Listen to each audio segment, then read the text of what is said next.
Irmãos e irmãs, bom dia. Vamos tocar o nosso estudo, a exposição dos Salmos, do primeiro bloco, do primeiro livro dos Salmos. Estamos agora no Salmo de número 12. Vamos ler então todo o Salmo de número 12. Auxílio contra a falsidade, ao mestre de canto para instrumentos de 8 cordas. Salmo de Davi. Socorro, Senhor, porque já não há homens piedosos, desaparecem os fiéis entre os filhos dos homens. Falam com falsidade uns aos outros, falam com lábios bajuladores e coração fingido. Corte o Senhor todos os lábios bajuladores, a língua que fala soberbamente, pois dizem, com a língua prevaleceremos. Os lábios são nossos. Quem é Senhor sobre nós?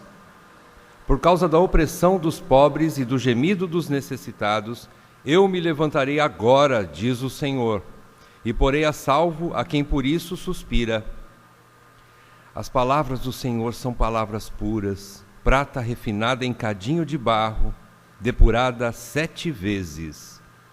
Sim, Senhor, tu nos guardarás desta geração, nos livrarás para sempre. Por todos os lugares andam os perversos, quando entre os filhos dos homens a vileza é exaltada.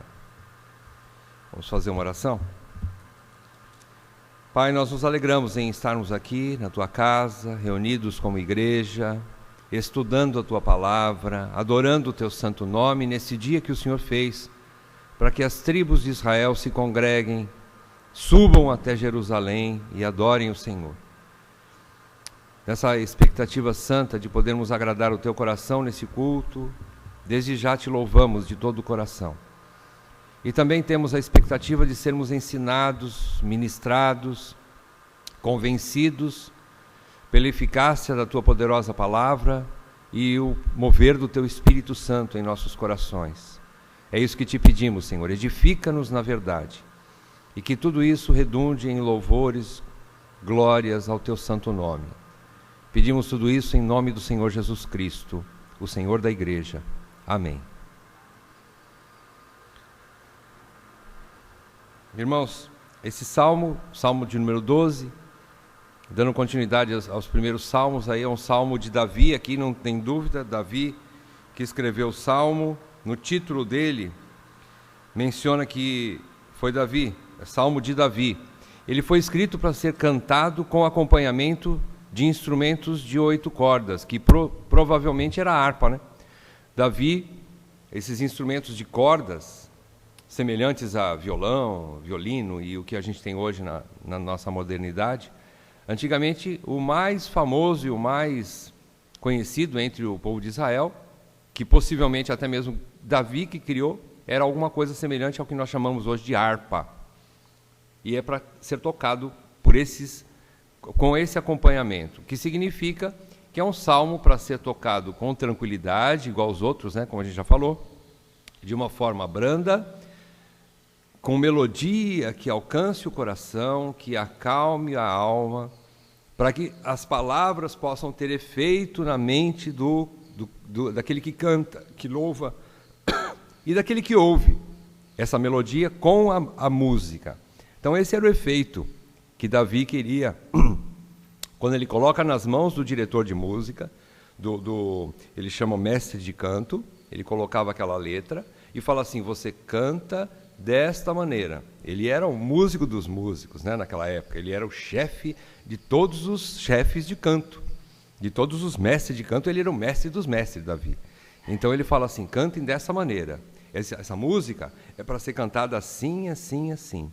Então nessa orientação de Davi, o povo louvava nessas condições.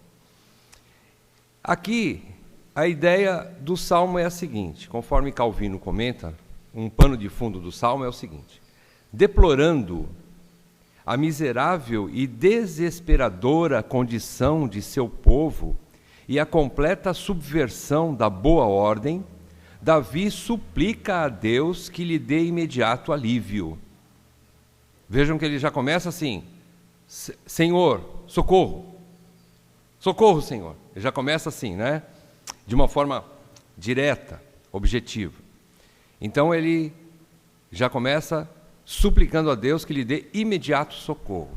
A seguir, a fim de confortar tanto a si próprio quanto a todos os santos, depois de ter mencionado a promessa de Deus, na assistência a seu povo, ele magnifica sua fidelidade e constância e fidelidade de Deus em cumprir suas promessas. Ele vai falar ao longo do Salmo que as palavras do Senhor são puras por causa disso, porque ele já havia provado, quer dizer, são fiéis. Puras quer dizer, são fiéis em cumprir as suas promessas. Desse fato, ele conclui que, afinal, Deus livrará os piedosos, mesmo quando o mundo esteja em estado da mais profunda corrupção.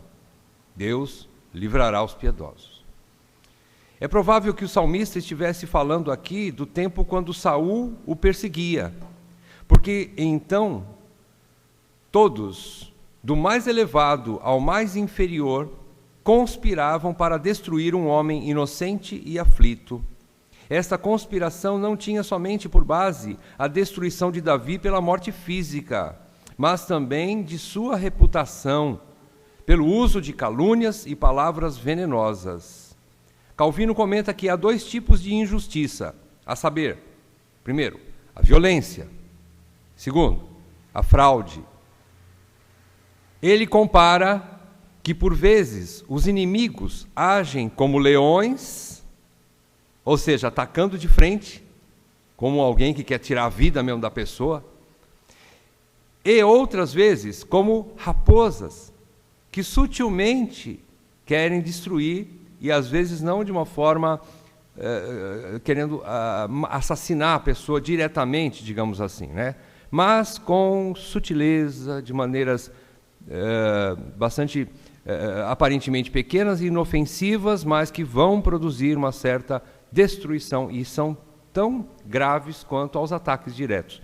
Tanto raposas como leões são terríveis. Umas demoram um pouco mais e são mais lentos no processo. Outras são mais diretas, como os leões, né? Mas de todas elas, Davi estava sofrendo, né? E mostra que assim também o cristão sofre. A mensagem central desse salmo, então, é que existem palavras que destroem e palavras que salvam e dão vida eterna. Aquelas, ou seja, as palavras que destroem, passarão tão rapidamente quanto a flor da erva. Estas, porém, ou seja, as palavras que salvam e que dão vida eterna, estas jamais passarão. Então aqui nós vamos falar sobre palavras. Palavras dos ímpios, palavras dos crentes, palavras de Deus. Nós vamos ver aqui esses três tipos de palavras. Então no versículo 1 e 2, Davi clama breve e fortemente por socorro divino. E logo explica o motivo do seu sofrimento. Então ele já entra, como eu já falei, já entra de sola dizendo: socorro, Senhor. Pronto. Ele já faz um grande apelo aqui, um rogo. Ele já faz um pedido de socorro bem direto. Socorro, Senhor. Bem direto, sem rodeios. Mas apesar de em poucas palavras, Davi está falando diretamente: eu preciso de socorro, Senhor. É do Senhor que eu quero socorro. E eu preciso da tua ajuda. Simplesmente, essas são as iniciais palavras de Davi. E ele logo já vai explicando. Por quê? Socorro, Senhor. Ele explica no versículo 1. Porque já não há homens piedosos, desaparecem os fiéis entre os filhos dos homens. E ele continua dizendo: eles falam com falsidade uns aos outros, com lábios bajuladores e coração fingido. Então ele já começa a explicar o motivo do seu sofrimento. Qual era o motivo do seu sofrimento? Já não há homens piedosos e desaparecem os fiéis. Em contraste, irmãos, com o versículo 8 desse salmo, você vê aqui a ausência dos fiéis. E no versículo 8 você vê a abundância dos perversos. Ele diz no versículo 8: porque por todos os lugares andam os perversos. quando entre os filhos dos homens a vileza é exaltada. Ele está querendo dizer o seguinte: por onde quer que eu olhe, a gente vai ver mais para frente, mas ele quer dizer o seguinte: eu estou procurando os fiéis e não acho. Mas por onde quer que eu olhe, os perversos estão aí. A corrupção está esparramada. É isso que Davi quer mostrar aqui nesse salmo. Quando ele diz, falam com falsidade, com lábios bajuladores e coração fingido, Davi detalha a denúncia que fez a Deus. Ele denunciou: não há fiéis na terra. Está difícil de achar homens piedosos. Mas a falsidade está por aí à solta. Então, ele está querendo dizer o seguinte: essa denúncia que ele faz a Deus, agora ele da ausência de fiéis, que é comprovada pelas calúnias e ataques verbais que estava recebendo constantemente. Davi não estava só sendo perseguido, provavelmente, como os estudiosos comentam, talvez na época que Saul lhe estava perseguindo. A perseguição de Saul talvez fosse um pouco mais honesta ou sincera, que Saul não tinha medida mesmo. Ele pegou a lança e de cara já atirou em Davi e mandou perseguir onde quer que fosse. Mas junto com Saul, muitos estavam ali envolvidos, e por causa de um líder mau, o coração que não tem estabilidade em Deus, todos os súditos de Saul seguiam Saul. Eu vou jogar no time dele, ele é o chefe, ele tem poder, então vamos... Eu sei que ele está fazendo uma coisa errada, mas não importa, ele tem o poder da morte e da vida nas suas mãos, ele é um rei. Então vamos atrás dele, vamos ajudar ele. Não tinham coragem de se posicionar, não todos, é óbvio, mas a grande esmagadora maioria dos súditos de Saul estavam jogando no seu time. Olhavam para ele, não, ele é o líder, então vamos fazer o que ele está falando. Espera aí, mas será que o Senhor está mandando fazer isso? Olha na lei do Senhor. Não, o Senhor não está mandando fazer isso, então vamos nos posicionar diante de Deus. Ele é o rei dos reis, ele é o chefe dos chefes. Pouca gente fez isso. Então, Saul atacava frontalmente e os outros seus súditos atacavam como raposinhas. Vamos falar mal de Davi, vamos jogar seta em Davi também. Enquanto Saul lança a lança poderosa, grande e nada sutil, vamos ser sutis e vamos lançar dardinhos para atacar Davi. Vamos desmoralizá-lo. Era isso que estava acontecendo. Então, ele está falando aqui que haviam calúnias e ataques verbais que ele estava recebendo. Este é o objetivo de seu clamor e a causa do seu sofrimento. Por isso que ele clama logo de cara: socorro, Senhor. 2 palavrinhas e ele coloca tudo diante de Deus: socorro, Senhor. Então esse era o objetivo e o clamor do seu clamor e a causa do seu sofrimento. A origem de tudo isso, irmãos, nos perversos. A origem de tudo está aqui, no versículo 2. Ele fala que é por causa de um coração fingido. Vejam aí no finzinho do versículo 2. As palavras que saíam da boca vinham de um coração fingido. As bajulações vinham de um coração fingido. Do que é que você se lembra? Os ensinos do Senhor Jesus. Por 2 vezes ele falou. Lucas relata, ele falou assim, que o homem bom tira do bom tesouro do seu coração coisas boas, mas o homem ruim tira do mau tesouro coisas perversas. E ele fala assim, que do coração do homem, Mateus 15, 19, Mateus capítulo 15, versículo 19, eu anotei aqui. Do coração procedem os maus desígnios.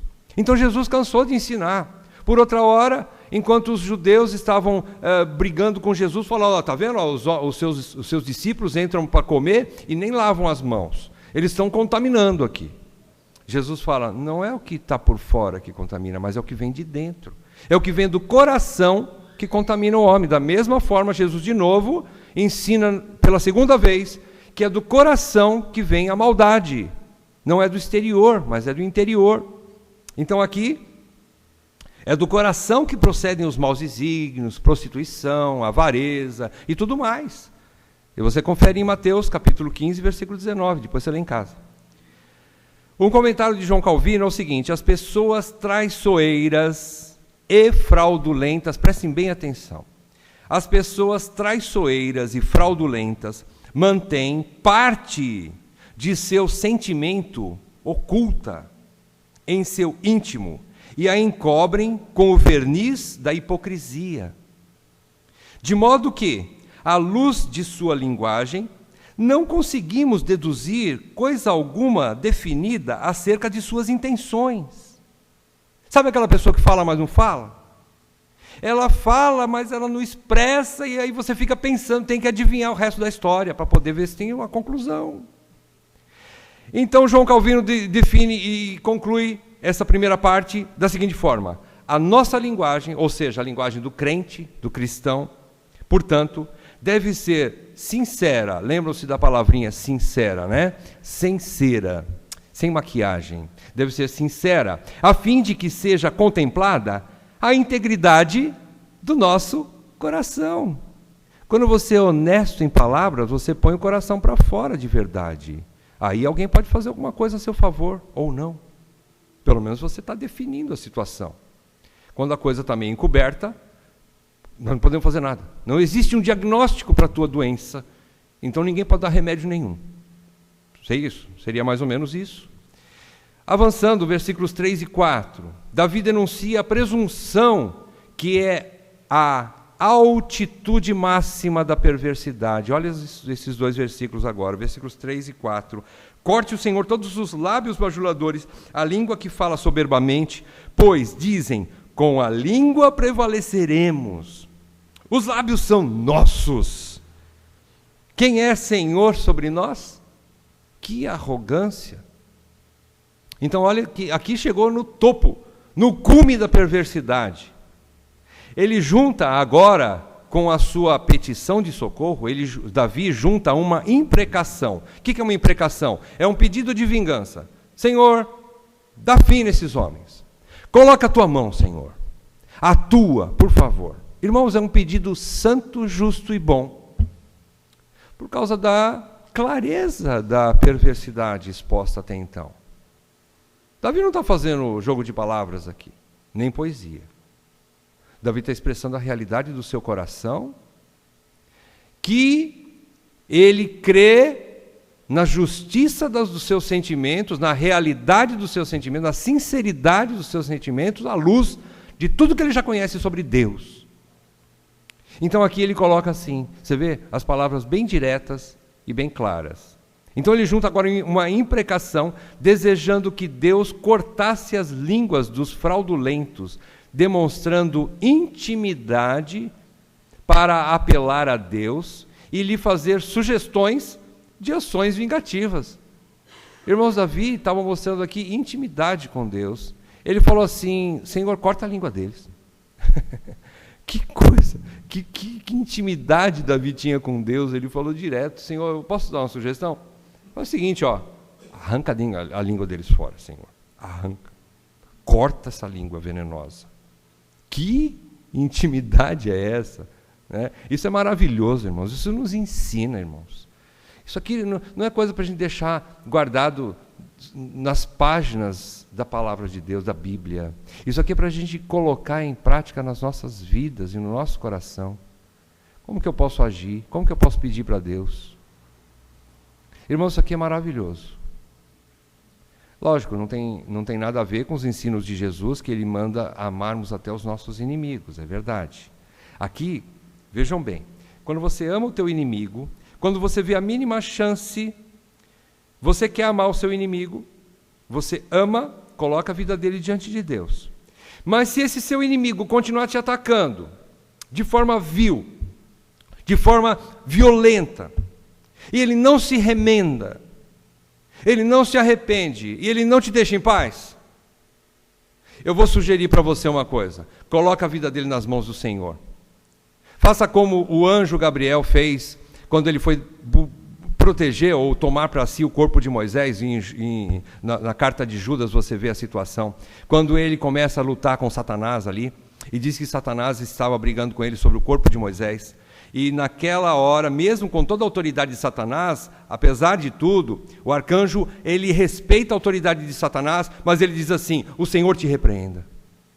Irmão, já pensou chegar na tua esposa e falar assim, o Senhor te repreenda? Teu marido e chegar a falar, o Senhor te repreenda? Chega um ponto, meus irmãos, que parece que as suas palavras de auxílio para que se arrependa não dá jeito. E você colocar nas mãos de Deus. É lógico que eu estou partindo para um extremo tão... uma situação bastante extrema. Mas há momentos que é assim que funciona. Uhum. Ele não deixou de amar. Acima de tudo, a Deus. Né? Acima de tudo, amar a Deus, é verdade. Agora, tem casos ali que eles estavam realmente falando mentiras e claramente. Então, o que é que Davi faz? Senhor, me ajuda, me socorre. E corta a língua deles.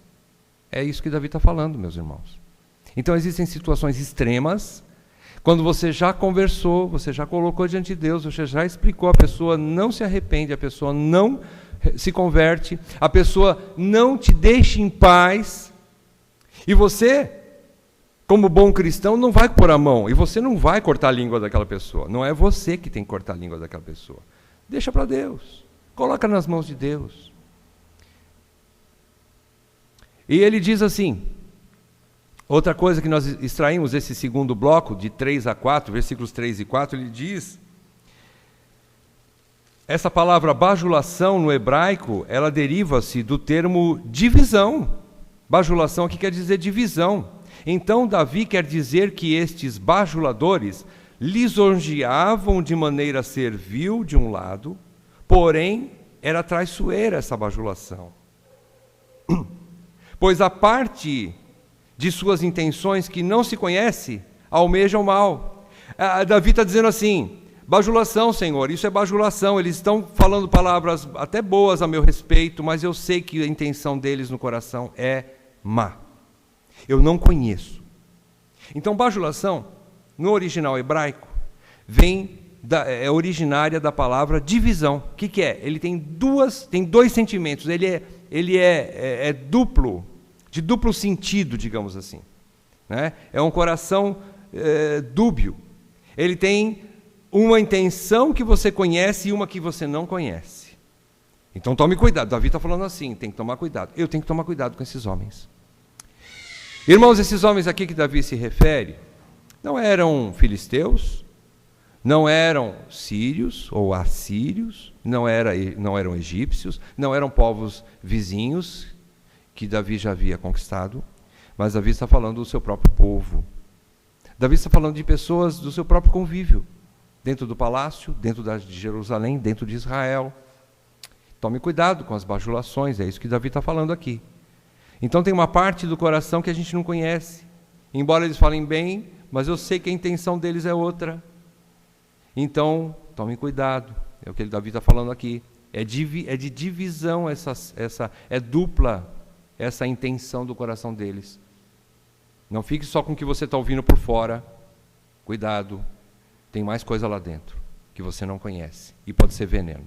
É isso que Davi está falando. Versículo 4, ele diz ainda que o cume, como nós falamos, da arrogância ímpia.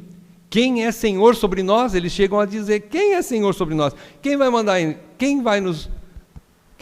mim? Eu mando em mim.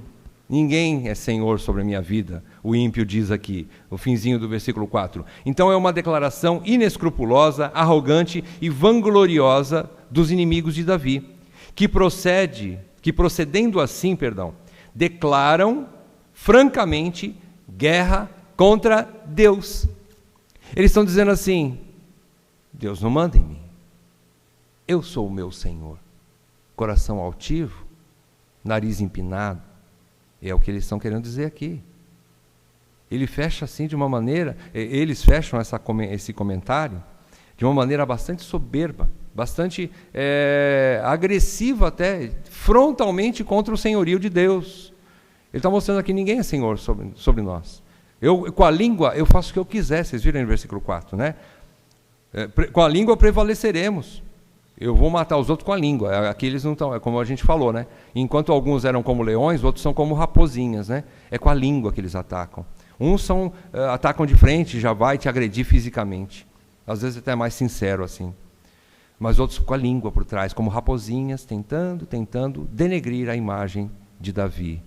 Era essa a situação aqui. Avançando, versículo 5.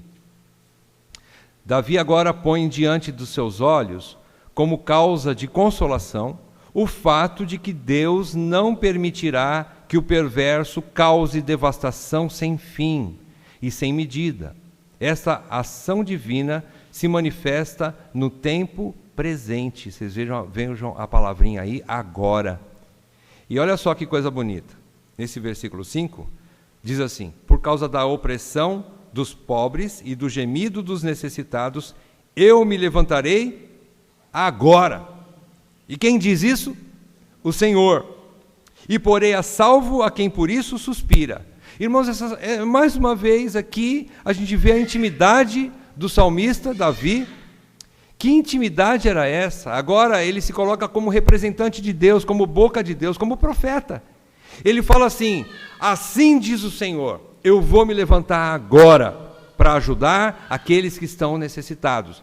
Toda vez que você vê essa palavra assim diz o Senhor, é um profeta falando. É a boca de Deus falando. E aqui Davi menciona isso, quando diz o Senhor. Ele está representando Deus aqui. Ele usa essas palavras, ele fala assim: Deus está falando isso, meu povo. Então, ele agora manifesta Deus manifesta a sua ação no tempo presente. Davi coloca-se como representante de Deus, ou profeta, já falei sobre isso, né? Declarando como Deus mesmo o faria, que ouvirá o clamor e agirá em favor do justo. Vejam bem, esse versículo 5 nos ensina coisas importantes também. Lógico, o salmo todo. Mas aqui a gente vê o seguinte: nas palavras opressão dos pobres e gemido dos necessitados, e depois mais para frente Davi diz assim: a quem por isso suspira, remetem obviamente e claramente à oração e súplicas dos santos, que se encontram em apuros e em extrema ansiedade. Elas são mencionadas por Deus como a causa de seu levantar agora, ou seja, um levantar de Deus imediato. Não significa, claro, que Deus só age quando o justo ora. Não significa que Deus só age quando o justo ora. Deus é soberano, né? Mas que as aspirações do coração justo e santo dos santos, justo e santo dos justos, né, estão em conformidade com a vontade de Deus, que Ele mesmo fará com que se cumpra cabalmente. O que é que Davi está ensinando aqui? Quando o justo ora de maneira justa. Ele não está pedindo riquezas, ele não está pedindo outra coisa a não ser: Senhor, faça justiça. Quando o justo ora dessa forma. Ah, mas peraí, mas ele está pedindo para cortar a língua dos bajuladores? Mas isso é bom. O bajulador que não se emenda, só tem um jeito: corta a língua. Não tem outro jeito. Então ele está falando da forma justa: Senhor, não tem outro remédio a não ser tomar benzetacil, digamos assim, né? Tem hora que não tem outro jeito, a infecção está tão grave que tem que ir para a situação mais extrema e dolorida. Quando você está com uma infecção muito grave, por exemplo, de garganta, não dá para tomar xaropinho, não dá para tomar remedinho da boca, via oral, vomita, e aí qual é a saída? O médico chega assim: ó, só tem uma saída, tem que tomar benzetacil. Pronto. E é assim que Davi olha, não tem saída, Senhor, corta a língua deles. Ele está fazendo uma oração justa. Ele está fazendo um pedido segundo o coração de Deus. Ou vocês acham que Davi aqui, o homem segundo o coração de Deus, ele está fazendo um pedido por causa da própria maldade ou corrupção do seu coração? Ele está falando aquilo que vem de Deus. Ele está falando aquilo que vem de Deus, meus irmãos. Então, essas palavras aqui remetem também, nos ensinam que a oração é importante, irmãos. Coloquem oração diante de Deus. Não haja vingando-se com suas próprias mãos. Não faça isso. Ore, coloque diante de Deus e Deus agirá. Ele prometeu aqui. Essa promessa do versículo 5 é maravilhosa. É Deus falando: eu vou agir, eu vou me levantar, e é agora. Irmãos, isso aqui não está dizendo só que Deus vai agir. A gente pode até fazer que nem Marta e Maria, né? Quando Lázaro morreu, e Jesus foi lá e falou assim, você não crê que eu posso ressuscitar? Ele falou assim, nós cremos, Senhor, no último tempo, que haverá a ressurreição dos mortos e tal. Ele falou, não, eu sou a ressurreição e a vida. Eu posso fazer isso e é agora. E ele fez. Então aqui Deus está falando assim, eu posso agir agora. Eu posso cortar essas línguas agora. Eu não estou falando lá, quando o Senhor voltar e julgar todos os povos, aí vai ser definitivo, derradeiro e terrível. Mas ele está falando, é agora que eu posso botar a ordem nessa casa. Eu posso agir agora se eu quiser. É isso que Deus está falando, não é? Irmãos, é o oposto do coração ímpio. Vocês viram que enquanto o coração ímpio, do versículo anterior, ele fala assim, o versículo 3, perdão, ele diz, versículo 2, ele diz que esse coração fingido, os seus lábios falam bajulações, falam palavras falsas e fingidas. Aqui, quais são as palavras que saem do coração do justo e do crente? Oração, pedidos justos. Olha a diferença das palavras. Enquanto o coração mau tira o mau tesouro do seu coração, o bom tira o bom do bom tesouro, tiram palavras justas e boas e santas. Eles oram. Então olha a diferença. Agora, palavras que salvam, palavras que curam, palavras que aliviam o nosso coração. Só o fato de nós orarmos, nós já recebemos de Deus alívio e paz. Paulo diz assim, quando você estiver ansioso, não estejais ansiosos, perdão. Ele diz que, em Filipenses, ele mostra que façam suas petições diante de Deus através da oração e súplica. E a paz de Deus, que excede o todo entendimento, guardará seus corações e suas mentes em Cristo Jesus. O que ele quer dizer com isso? Só o fato de você orar, você já vai receber paz. Ainda que as circunstâncias permaneçam do mesmo jeito. Então, você colocou diante de Deus e você tem descanso no seu coração, assim, reconhecendo e crendo que Deus pode agir a qualquer momento. E eu sei que Ele é justo e bom. E todas as coisas cooperam para o meu bem, porque eu amo o Senhor. Então eu vou entrar no descanso, eu vou entrar numa paz. Esse é o objetivo da oração, é o que está nessas palavras aqui, as palavras do crente. É oração, faça súplicas. Coloca nas mãos de Deus, é o oposto do coração ímpio que propaga palavras maldosas, bajulações e falsidades. Em terceiro lugar, outras palavras que a gente vai ver agora no versículo 6, e aqui de forma maravilhosa, Davi expõe a base de toda a sua fé e confiança para poder fazer orações. Qual é a base? As palavras do Senhor são palavras puras. Prata refinada em cadinho de barro, depurada 7 vezes.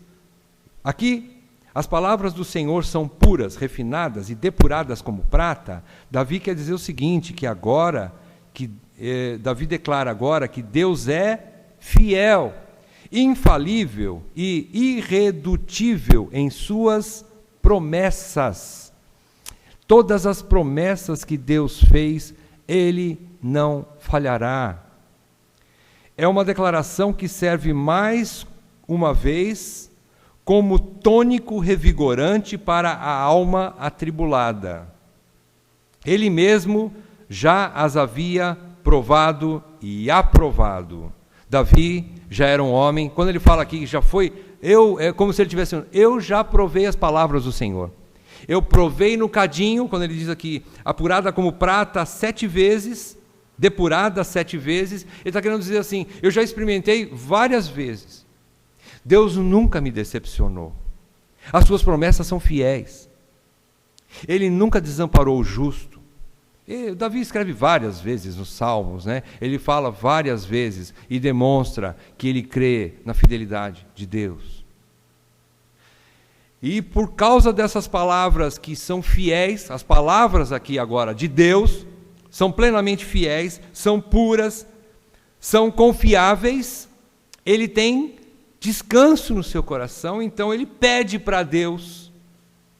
Ele volta para o versículo 5 e ele mostra então, é por isso que eu peço a Deus, versículo 5 não, mas, assim, versículo 5, ele diz aqui que Deus está falando, mas ele fala assim, é como se Deus estivesse falando, eu vou agir por causa do gemido deles. O que é gemido deles? É a oração.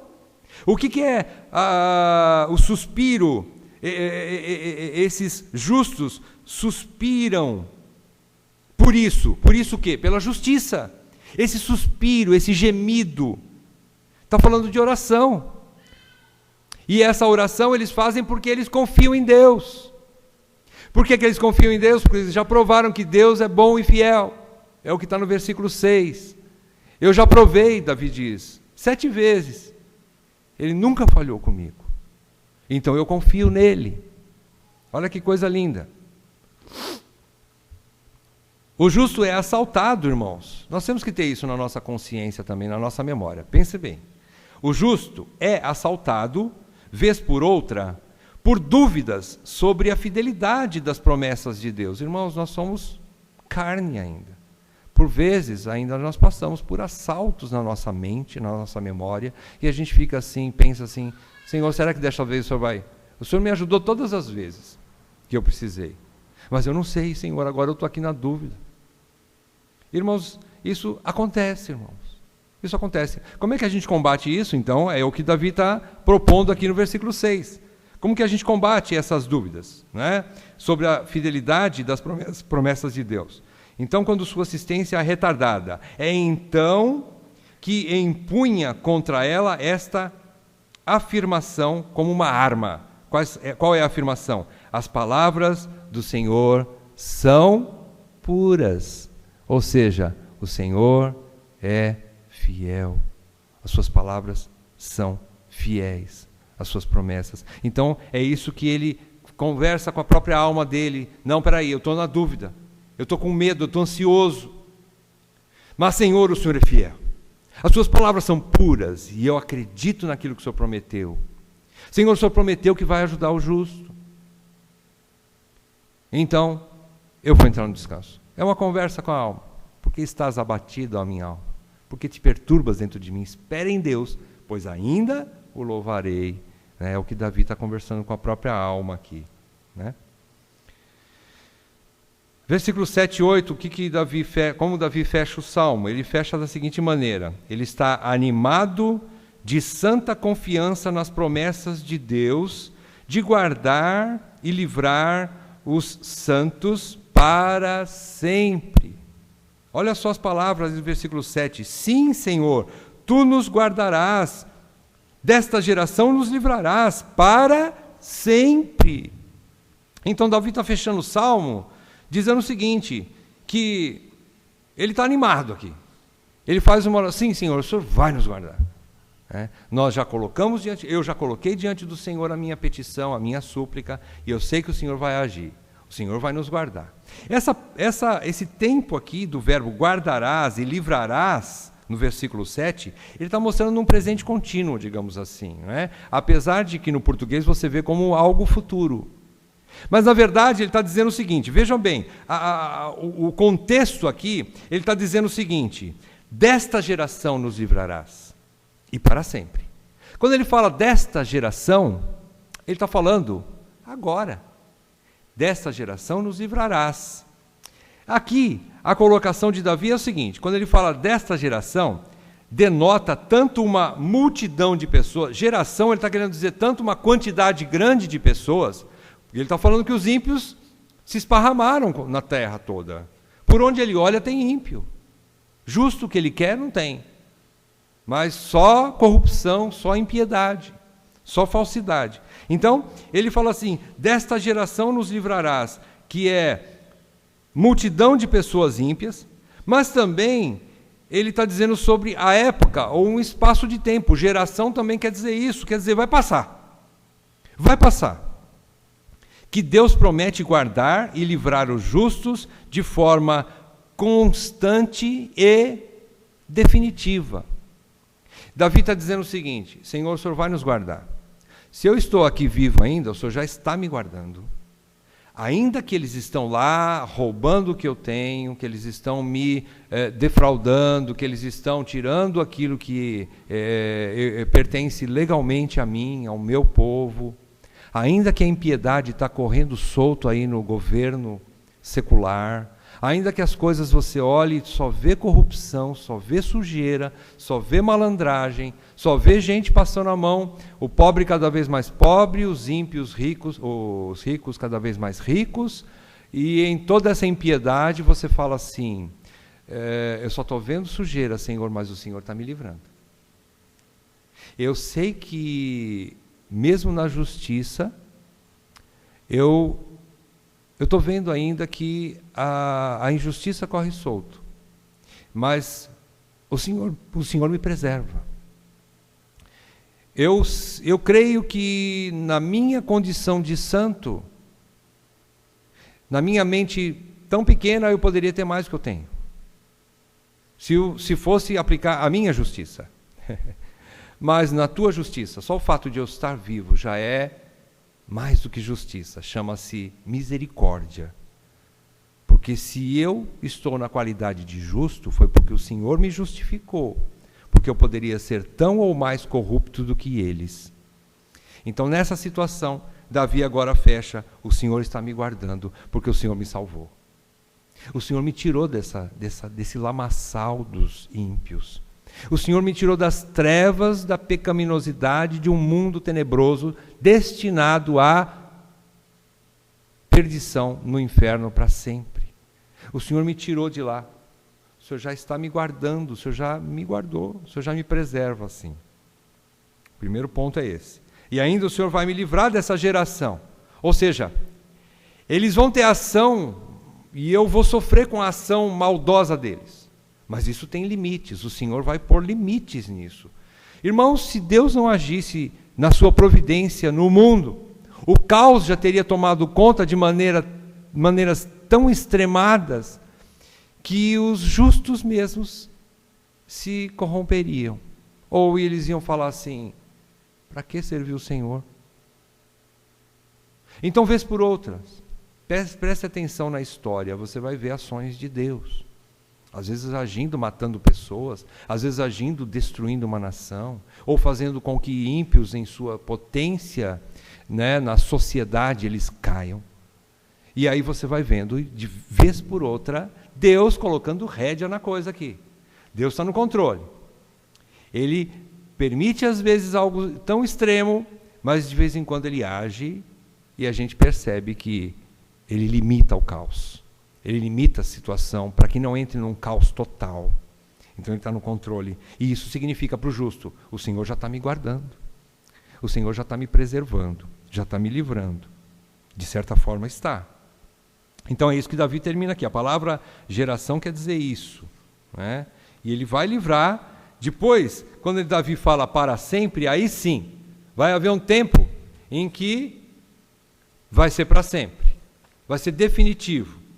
E isso que nós esperamos, meus irmãos. Hoje nós vamos estudar o Salmo 122 à noite, se Deus permitir, e nós vamos ver um pouco sobre isso, né? Sobre a Nova Jerusalém. Lá é o nosso lar. Hoje aqui nós somos peregrinos, esse mundo não é nosso, esse reino não nos pertence, como não pertencia a Jesus.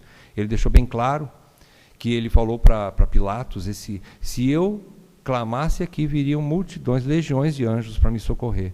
Mas, desde agora eu te digo, ó Pilatos, o meu reino não é deste mundo. E nós não somos súditos desse reino aqui. Nós somos súditos de um reino maior que nós ainda não conhecemos plenamente.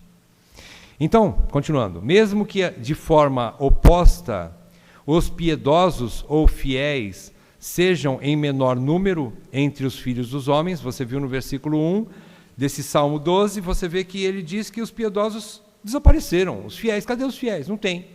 São poucos. Então, embora os fiéis sejam em menor número, suas mentes devem ser persuadidas fixamente com esta promessa. Qual é? Deus será seu protetor, e isso para sempre, desde agora e para sempre. Ele já está te livrando, ele já está me livrando. De certa forma, ele está nos livrando, meu irmão, minha irmã. Creia nisso. E ele fatalmente fará isso de maneira mais completa. E vai ser para sempre.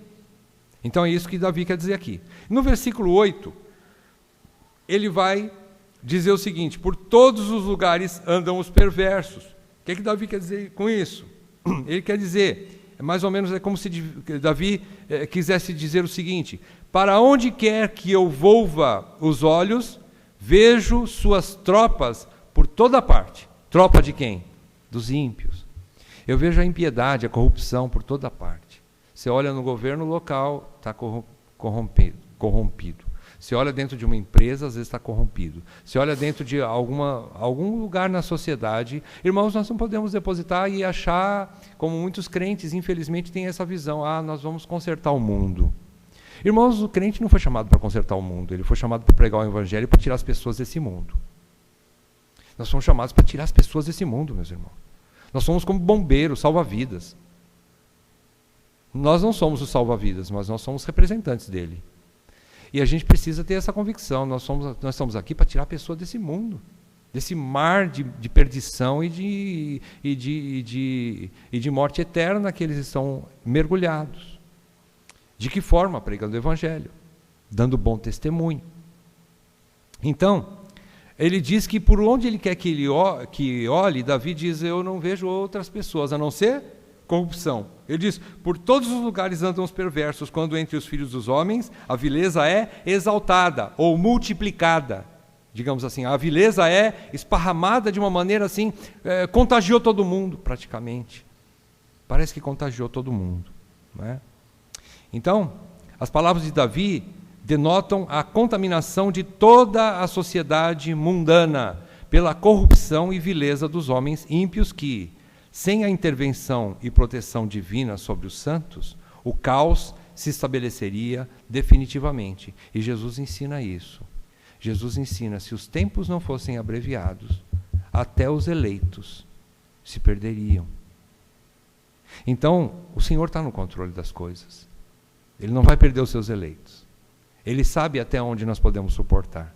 A palavra de Deus garante que Ele conhece a nossa estrutura, sabe que somos pó. Ele sabe até onde você pode suportar. Ele diz que Ele não nos dará nenhuma tentação que seja além daquilo que podemos suportar. E juntamente com ela nos proverá escape ou livramento. É isso que o Senhor promete. Então, finalizando, como é que a gente finaliza? Apesar da exaltação e domínio dos ímpios corruptos, em todos os segmentos da sociedade, o Senhor guardará e livrará seus eleitos a cada dia, em qualquer circunstância e para todos sempre. Essas três coisas a gente tem que ter na cabeça. Deus vai nos guardar a cada dia, em qualquer circunstância e para todos sempre. Se hoje Ele te livrou, as circunstâncias de hoje, amanhã Ele vai te livrar de novo. Não importam quais as circunstâncias, Ele vai te livrar de novo. Muitas vezes a gente pensa assim: mas Ele me livrou, mas eu acabei perdendo isso, perdendo aquilo, tendo um prejuízo aqui, mas isso não significa que você se perdeu. Às vezes foi até uma maneira boa e saudável de Deus te livrar de você se corromper também. Então as coisas que nós perdemos não significa que Deus não está nos guardando. Quando Deus preservou os marinheiros no barco que Jonas estava, que inclusive jogou Jonas fora do barco também, eles tiveram que jogar muita coisa fora ali. Quando Deus preservou também os marinheiros que estavam junto com Paulo no navio, eles jogaram tudo que eles tinham, as coisas mais preciosas para ele, era comida.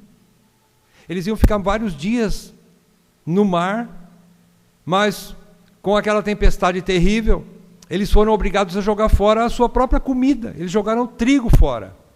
No meio do mar, no escuro, não sabiam nem onde estavam. Talvez eles tivessem que ficar meses no meio do mar, em alto mar, e jogaram fora a comida, que não tinha comida nem para o próximo dia. Mas foi a maneira que Deus usou para salvá-los. Soberanamente, eles não sabiam, mas Deus estava levando eles para pertinho de uma praia, chamada a Ilha de Malta.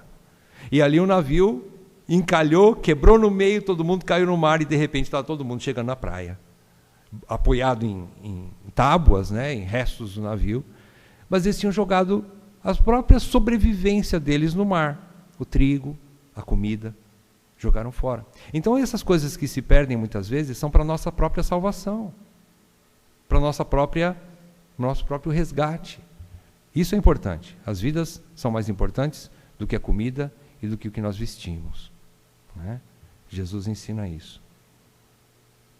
Vamos concluir? Em primeiro lugar, vamos aplicar agora para a vida da igreja, né? Sem isso não tem sentido, o que nós falamos sobre o Salmo 122. Então, em primeiro lugar, a igreja do Senhor não deve se desanimar diante do estado tão corrompido e confuso do mundo, mas que considere como é importante que suporte com paciência. A igreja precisa suportar com paciência, justamente como Davi e outros santos fiéis do passado o fizeram. Irmãos, hoje nós somos os sucessores de Davi, dos profetas e dos homens de Deus, mulheres de Deus do passado.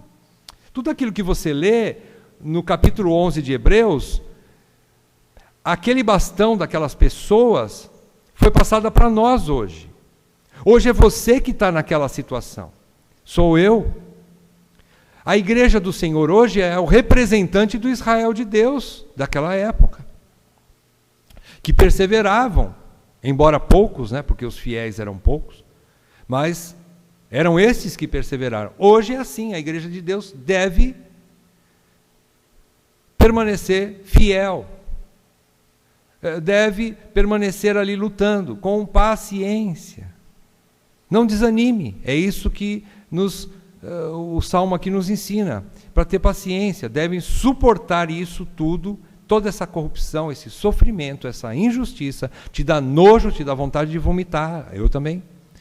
Mas o que nós podemos fazer? Coloque diante de Deus. Coloque diante de Deus em oração. É isso que nós aprendemos aqui no Salmo. Em segundo lugar, devemos aprender a recorrer a Deus quando nada vemos ao nosso redor senão negro desespero. Devemos aprender a recorrer a Deus. A oração é uma arma dos santos. Davi nos ensina que Deus desperta. De que maneira que Deus desperta? Parece que, nesse versículo 5 que a gente leu aqui, parece que Deus estava dormindo, né? Ele falou assim, eu me levantarei agora. Então, onde é que o senhor estava, senhor? Estava sentado, dormindo? E Davi fala que Deus falou assim, eu vou me levantar agora. Então, Deus desperta. Em primeiro lugar, observando as calamidades. Não pense que Deus está alheio à situação que está acontecendo. Ele não está. Na sua onisciência, Ele sabe tudo. Mas, em primeiro lugar, Ele desperta observando as calamidades. E, em segundo lugar, Deus desperta ouvindo os clamores de seu povo. Irmãos, é importante nós clamarmos ao Senhor, irmãos. A igreja precisa aprender a orar pela situação real que ela está vivendo. Não é fazer aquela oração assim tão superficial. Senhor, ajuda-nos a amar uns aos outros. Sim, é verdade. Isso faz parte da vida cristã. Isso é ótimo, é a base, né, para que nós possamos nos amar uns aos outros. Mas, Senhor, age com justiça antes que nós desfaleçamos, Senhor. A igreja está desfalecendo diante dessa situação. Por isso, Senhor, age. Socorro, Senhor. É o que Davi fez aqui. Fala a realidade.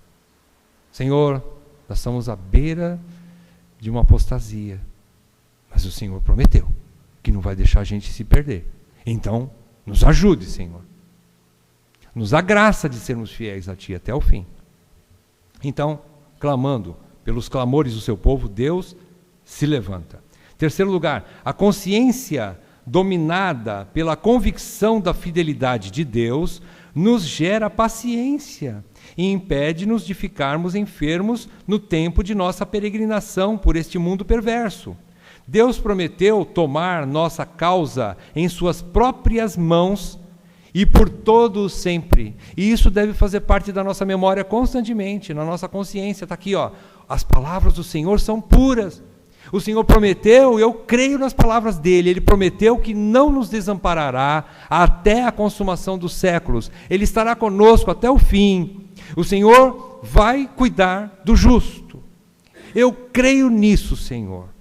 Apesar da situação, quando eu abro a porta, quando eu abro a janela, eu vejo o negócio preto. A coisa está terrível. A podridão corrompeu tudo nesse mundo. Mas eu creio nas tuas palavras, porque as tuas palavras são puras, são fiéis, são dignas de toda a minha confiança. Isso tem que estar aqui na nossa mente o tempo todo. Isso vai nos fazer levantar nossos joelhos trôpegos e continuar caminhando de maneira santa. Senão a gente pode fazer aquilo mais ou menos que aconteceu com o salmista no Salmo 73. Ele fala assim, quando eu olho a prosperidade do ímpio, fazendo tudo contra a vontade do Senhor, tudo de maneira suja, imunda e corrupta, e ainda prospera, engorda, e seus filhos estão aí tendo do bom e do melhor. Quando eu olho para tudo isso, quase que meus pés se resvalaram. Ele fala quase. Por quê? Antes dos seus pés se resvalarem, ele foi ao santo templo do Senhor. Ele entrou no santo dos santos e o Senhor mostrou para ele qual é o fim do ímpio, qual é o fim do justo. E ele então falou, não tenho mais ninguém além de ti, nem nos céus e nem na terra. Só tenho o Senhor. E no Senhor eu me apoio. Então isso dá descanso. Nós temos que ter isso sempre fresco na memória. Em último lugar, não degenere sua confiança e sua piedade por causa da corrupção que se avoluma ao seu redor. Não degenere, não deprecie sua vida de santidade. É mais ou menos o que eu acabei de falar. Ou seja, continue vivendo de maneira santa. Continue o justo fazendo justiça. Não é o final do capítulo 22 de Apocalipse? Quase no finzinho ele fala assim, continue o justo fazendo justiça, continue o ímpio fazendo injustiça. O injusto fazendo injustiça. Continue o santo na sua santidade. Né? Versículo, eu vou só ler para os irmãos, finzinho de Apocalipse, capítulo 22, ele diz, versículo 11, continue o injusto fazendo injustiça, continue o imundo ainda sendo imundo, o justo continue na prática da justiça, e o santo continue a santificar-se. Então, continue em santidade. Ele não está dizendo assim, olha aqui, a coisa se corrompeu, tudo bem, se você escorregar aqui, escorregar ali, ele falou negativo. O meu santo, ele vai continuar justo, ele vai continuar santo, ele vai continuar na prática da piedade, ele vai perseverar pela fé. Por quê? Primeiro, porque ele sabe que Deus vai guardá-lo. Segundo, porque ele tem uma promessa que o seu reino não é daqui, ele tem coisas boas esperando por ele lá na frente. Eu quero aquilo, Senhor. Por isso eu planto aqui para colher amanhã lá na glória. Como é que eu planto aqui? Vivendo de maneira justa, vivendo de maneira santa. É assim que eu planto para colher amanhã, lá na glória. Fechando, eu só vou ler para os irmãos aquilo que encaixa perfeitamente aqui. Quando Deus fala, se você pegar o versículo 1 desse salmo, ele diz assim, versículo 2, diz que os ímpios, os perversos, eles falam com falsidade uns aos outros, né? Eles estão conversando uns com os outros aqui. Parece um bate-papo muito gostoso, porque eles estão tramando alguma coisa ruim e eles gostam disso. Então eles falam uns aos outros. Eu vou ler para os irmãos algo semelhante, só que no outro lado. Malaquias capítulo 3, 16 a 18. Então, os que temiam ao Senhor falavam uns aos outros. Olha só que interessante. Aqui também agora é o justo falando, né? Os que temiam ao Senhor falavam uns aos outros. Olha a diferença. O Senhor atentava e ouvia. Havia um memorial escrito diante dele. Dele quem? Diante de Deus. Havia um memorial. É como se fosse aquele bilhetinho que você põe na geladeira para não esquecer de comprar gás amanhã, porque a tua mulher já avisou, amanhã o bujão de gás está vazio, você tem que comprar amanhã. Sabe aquele bilhetinho para não esquecer? Deus tem aquele bilhetinho na frente dele. Ele escreveu esse memorial diante dele, dos olhos de Deus, para ficar se lembrando das conversas dos que temiam o Senhor, dos seus santos, dos justos. Há um memorial escrito diante dele para os que temem ao Senhor e para os que se lembram do seu nome. Eles serão para mim particular tesouro naquele dia que prepararei, diz o Senhor dos Exércitos. Poupá-los-ei como um homem poupa a seu filho que o serve. Então vereis outra vez a diferença entre o justo e o perverso, entre o que serve a Deus e o que não o serve. Está em Malaquias capítulo 3, 16 a 18, depois você lê em casa. Então, com isso nós fechamos. Essa é a promessa de Deus, irmãos. Se nós guardarmos essa promessa, especialmente agora essa de Malaquias, você vai entender. Então, compensa eu permanecer fazendo justiça. E compensa eu permanecer em vida de santidade e piedade. Porque há um memorial escrito diante dele a meu respeito. Deus está olhando, Ele está ouvindo a minha conversa. Ele anotou, o meu nome já está anotado no livro da vida. E mais do que isso, Ele está anotando as situações que me cercam e as minhas palavras. Tudo que eu converso com os meus irmãos, minha esposa, meu marido, meus filhos, meus pais. E toda essa conversa está diante de Deus como memorial. E Ele vai agir a meu favor. No fim das contas, nós vamos ver a diferença entre o justo e o ímpio. Vamos fazer uma oração, irmãos?